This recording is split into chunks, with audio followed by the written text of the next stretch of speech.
So here's a photo which got me started on this. This is from Moor Studios, Gaumont British Animation.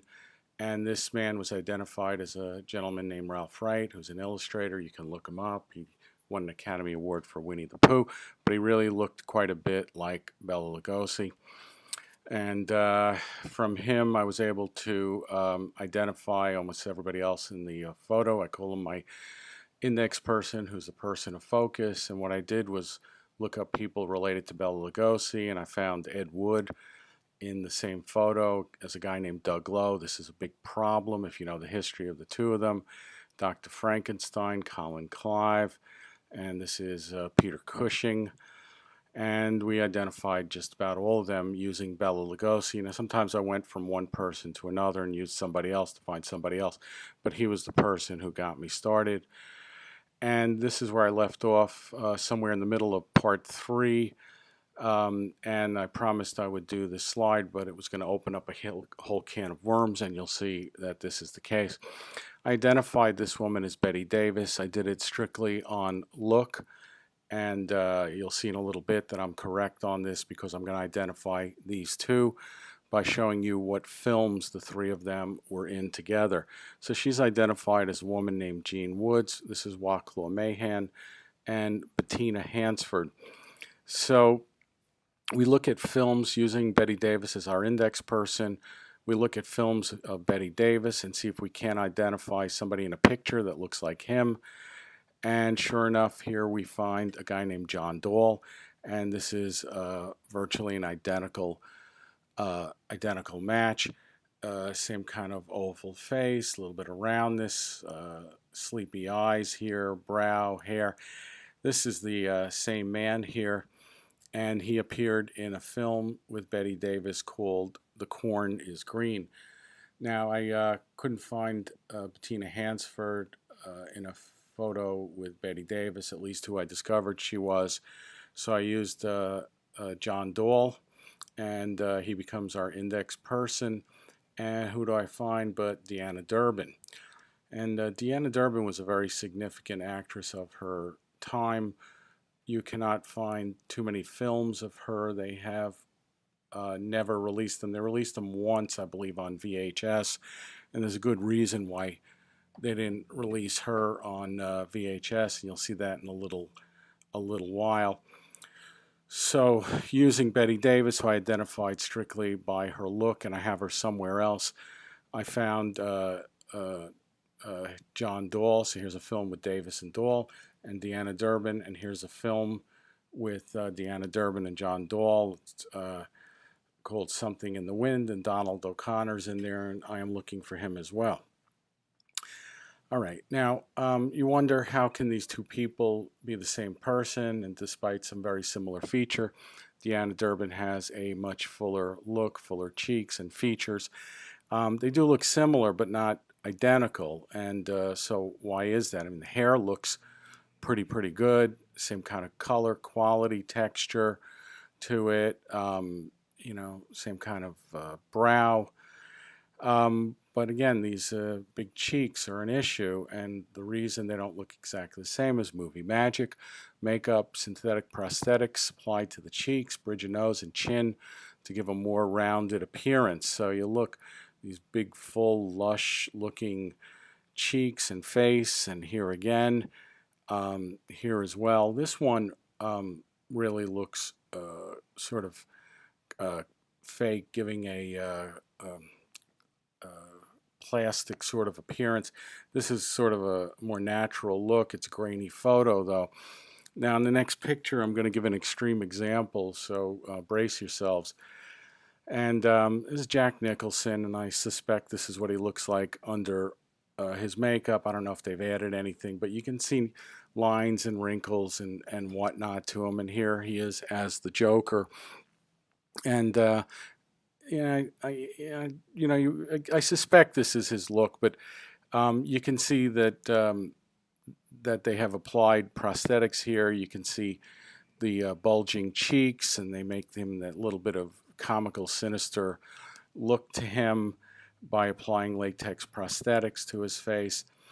And Here again, you have Deanna Durbin. It's kind of a very unnatural mask-like look, and they've done something here, and I'm not sure why they've done it. They've done a little bit of cover-up work here, but you can see the unnatural look. Here's the extreme example of it, but they put on these latex appliances or whatever they were made of at the time and give it a nice lush look, and these people underneath it look quite different. Jack Nicholson, of course, very identifiable. And sometimes things go very wrong with these appliances. So Sidney Poitier winning an Oscar for Lilies of the Field, great film, great actor. But for whatever reason, they apply these latex prosthetics to his face. And in his case, this one has separated off the nose and probably off the cheek. And how did this occur? This is the same evening. Again, he's holding Oscar. Here he's got sort of a closed mouth, and the prosthetics lay on top of him. They're pretty rigid. And when somebody smiles, it lifts the face underneath, and it'll lift it actually under the prosthetics. Prosthetics won't move quite as readily. So he's got a big fat smile here. He's happy to win an Oscar. He's very pleased, and the prosthetic is no longer on the face. Again, the face has really lifted under the prosthetic, and you can see the separation. Here you can sort of make it out. It's not as obvious, but there's a different shine to it, a different reflection, and different texture as you go from what may be natural skin over here to the prosthetic. But here, this is a drastic example. So Sidney does not look like this under the makeup. I mean, he looks somewhat like it, but again, they have applied these prosthetics and something to his teeth. I have no idea what they've done here with his teeth, but whatever it is, it's very unnatural appearance. And here is Deanna Durbin with a man who is called, I think it's like her second husband or third, I've lost track, but I don't believe this is her husband necessarily.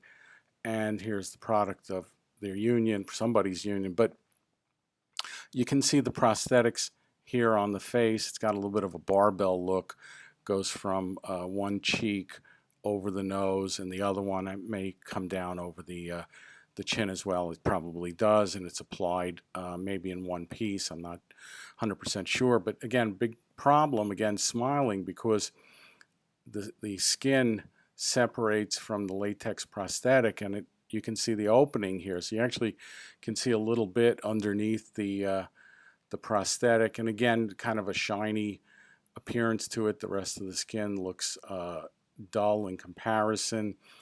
And this is not just some sunburn or some rosacea, and there's some blurring here. They may have tried to alter the picture in a little bit, but here you can see another example of that prosthetic for Deanna Durbin. And here's where it gets particularly interesting. So there's a picture of young Deanna Durbin I found, and I looked at her and I recognized her as somebody else of historical significance. And it's only from doing this for a couple of years that I think I've developed an eye to do this, but I believe I'm correct, and I'll produce enough evidence to show you who she is. And this is the woman I believe she is. I recognized her as being her from pictures I have studied of this woman, and there is a look about them which is very, very similar, despite they may have put in contact lenses in one of them, and she's much younger. My belief is it's the same person, and I will prove it. And this woman, brace yourselves, is Eva Braun, who is Hitler's mistress, and for 40 hours his wife. So you can't just say that Bettina Hansford, Deanna Durbin is Eva Braun. You're really going to have to prove it, and I'm going to do that. So let's start out comparing some other photos. So here's Deanna Durbin. I purposefully looked for photos where there was a lot of similarities. So here's Eva Braun, and we have the same kind of look, same kind of smile. Again, very unnatural here, sort of a little bit more natural look. But again, these are still prosthetics that they've applied. Here they've overdone it on Deanna Durbin. It's a little bit of a clown-like appearance. and another picture of them. Here's a different look for the two of them with darker hair.